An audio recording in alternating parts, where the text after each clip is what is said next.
Democratic Republic of Congo.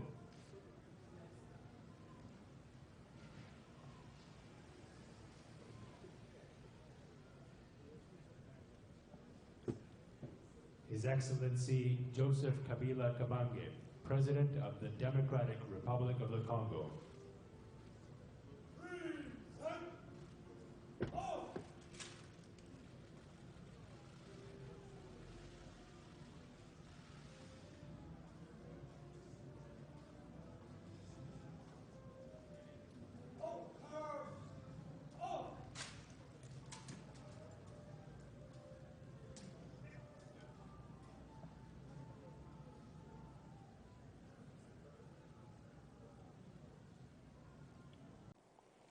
Il existe un plan stratégique national de développement pour la République démocratique du Congo, un plan qui a été représenté ce lundi 22 février par le directeur du cabinet du président de la République, le professeur Néhémie Mwilania Wilonja, lors d'un point de presse tenu au Palais de la Nation, un plan qui trouve une première mise en place dans les orientations faites par le président Joseph Kabila Kabange.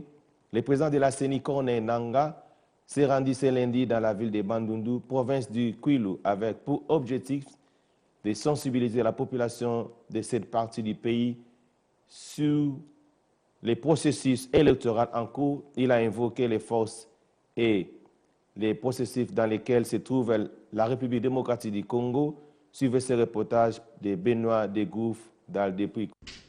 Sensibiliser la population de Bandunduville, chef-lieu de la province du Kwilu, sur le processus électoral en cours, c'est l'objectif que s'est assigné le président de la commission électorale nationale indépendante dans la salle des réunions du gouvernement provincial du Kwilu. Dans son mot de bienvenue, Madame Georgine Vandom, secrétaire exécutif CENI Kwilu, indique le rôle de la CENI.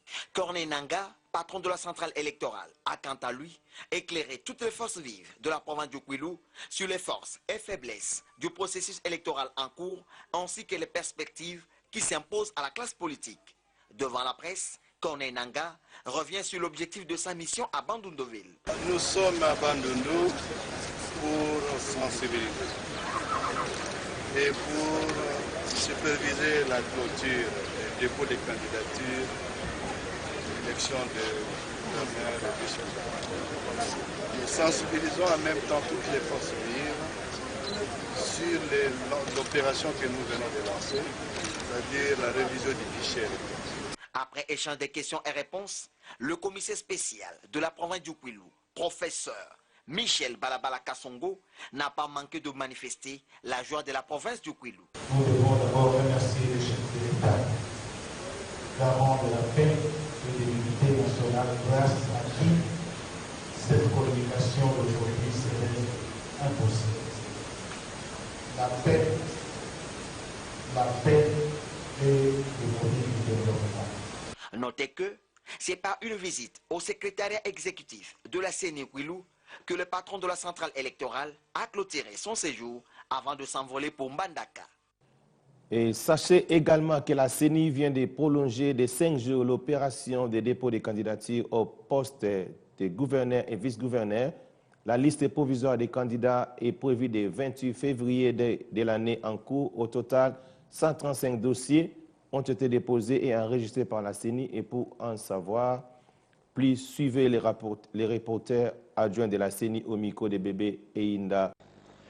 En exécution de la décision numéro 003, barre CENI, barre BUR, barre 16, du 10 février 2016 portant réaménagement du calendrier de l'élection des gouverneurs et vice-gouverneurs des nouvelles provinces, rendu public le 10 février 2016, la Commission électorale nationale indépendante informe l'opinion publique de la clôture ce samedi 20 février 2016 du dépôt des candidatures à l'élection des gouverneurs et vice-gouverneurs dans les 21 nouvelles provinces.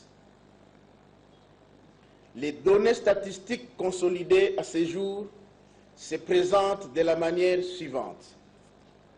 Retrait des formulaires.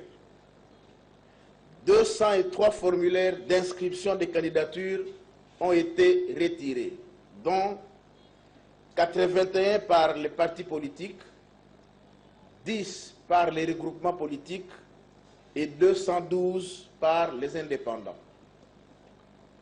Dépôt des candidatures.